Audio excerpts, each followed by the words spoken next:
Crown Jewel in Perth just took place over the weekend, and we saw some great matches. Today, on the JD Theory, we will go through the full match card and assign scores to the matches from F tier to S tier. Now, without further ado, here is the WWE Crown Jewel 2025 grading. First, we have the OTC Roman Reigns and the Tribal Thief, the Auszilla, Big Bronson Reed. Now, Bronson, being from Australia, you'd think he'd have some love. But no, Roman had complete crowd control.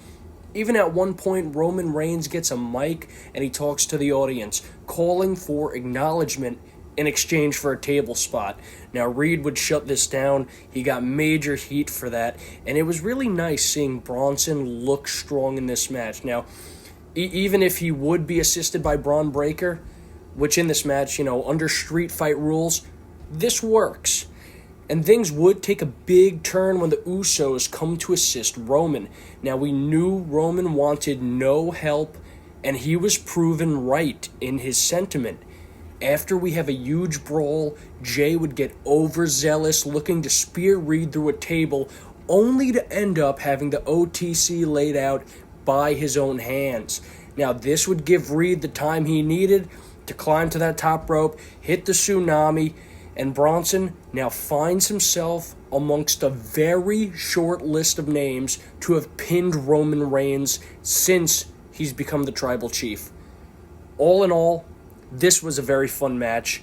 Even the post-match dynamics between Roman, Jimmy, and Jay were great. Bronson Reed also got the biggest win of his career tonight. I think I'm going to give this match an A. It was extremely exciting for an opener. It moved the needle on both the Visions plotline and the Bloodline plotline. Now, in my predictions video, I had Roman winning, and truthfully, I didn't think WWE would give Bronson this accolade. I'm happy to be proven wrong in this instance. Banger of a street fight to start the show, which would then be followed up by the Women's Crown Jewel Championship match. Tiffany Stratton and Stephanie Vaquer put on a very tight-knit performance. I'm not even sure if this match passed the 10-minute mark. That being said, we do see the best of both of them. I'm always surprised just to see how athletic Stratton is. The way she moves is truly special. And she's also been booked incredibly strong this year, being undefeated up until this matchup.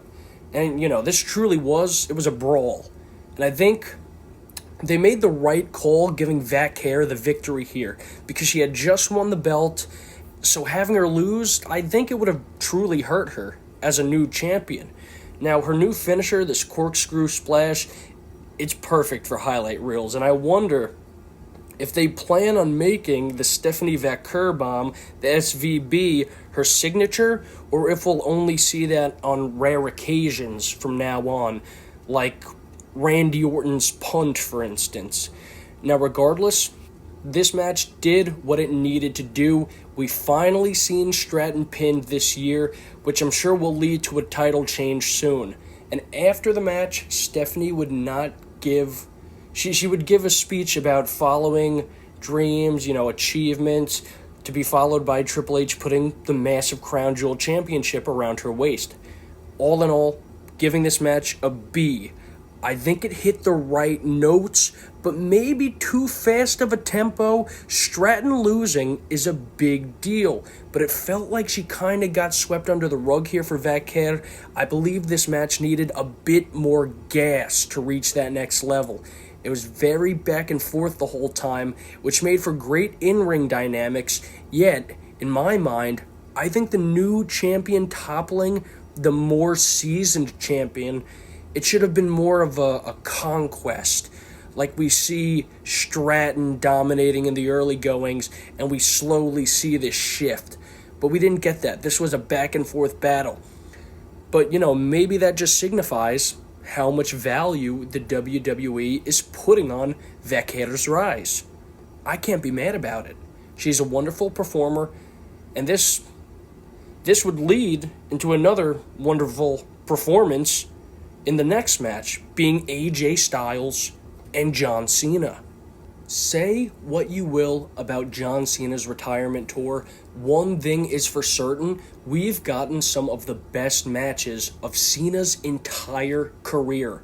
John Cena and AJ Styles will absolutely go down in history as one of the greatest love letters to professional wrestling we've ever witnessed.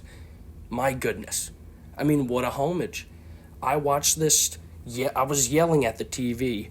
Pure childlike excitement, calling for what they might reference next. I'm like, oh, is he going to do the tombstone? He did the tombstone. It was great. And everything about this, it was just so well done.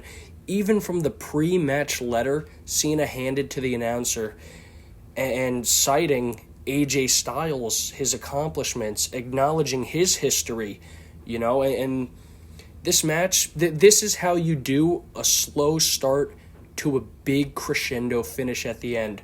There's so much that can be said about this. It's a long battle of respect and legacy, and the best thing I could do is simply give this an S grade. This match is everything you'd want and more from two legends laying out the best of what they got in their final runs. Next year is likely AJ Styles' final year wrestling. John Cena only has 4 appearances left. These guys have given so much, and even now, they're giving so much. It's incredible what Cena's doing. Thank you, John, for the endless amounts of entertainment you've provided. Next, we would get some heavy drama tag team action with Rhea Ripley and Io Sky taking on the Kabuki Warriors, which, coming into Perth, this was the most fleshed out storyline, and a proper build gave us a good match. The first part of this encounter is Kairi Sane and Asuka taking turns picking away at Io Sky for betraying the family. And we do this until Rhea gets that first hot tag, and I must say, everybody looked really good in ring here. Seeing Rhea with shorter superstars, it's always fun because she knows how to work like that very well. And her being from Australia, it gives her that little extra confidence in this matchup. I was happy to see both home country reps get their big moment here because Rhea, she would hit the Riptide on Kairi, leading to a tag in so Io can hit the over the moonsault, and she would get the 3 count. Big emotional payoff at the end. Rhea and Io, they just work together. Strong team chemistry. Honestly, great chemistry all around because whenever they're opposing each other, it's a classic as well. Now, I wouldn't exactly call this a classic, but it was a strong story being told. And all in all, I will give this an A tier. I'm feeling like maybe a B plus or an A minus, but since this did accomplish what it set out to do, I'm going to be favorable. I'm excited to see what comes next in the Io and Rhea story. Maybe we see them spin into a feud with Charlotte and Alexa for the championships. Maybe we see them return to singles competition to take down Asuka in a 1v1. All I know is that I'm here for it. And finally, the Men's Crown Jewel Championship match, Cody Rhodes versus Seth Rollins. And wow, what a match it was. This is easily the most jam-packed with action on the card, at least in the first half of this showdown. Seth is carrying major expectations on his shoulders for the sake of the vision, the sake of Paul Heyman, for the sake of proving that he could do it. And God, Seth was strong here. He even kicked out of a top rope crossroads, which was a wild spot.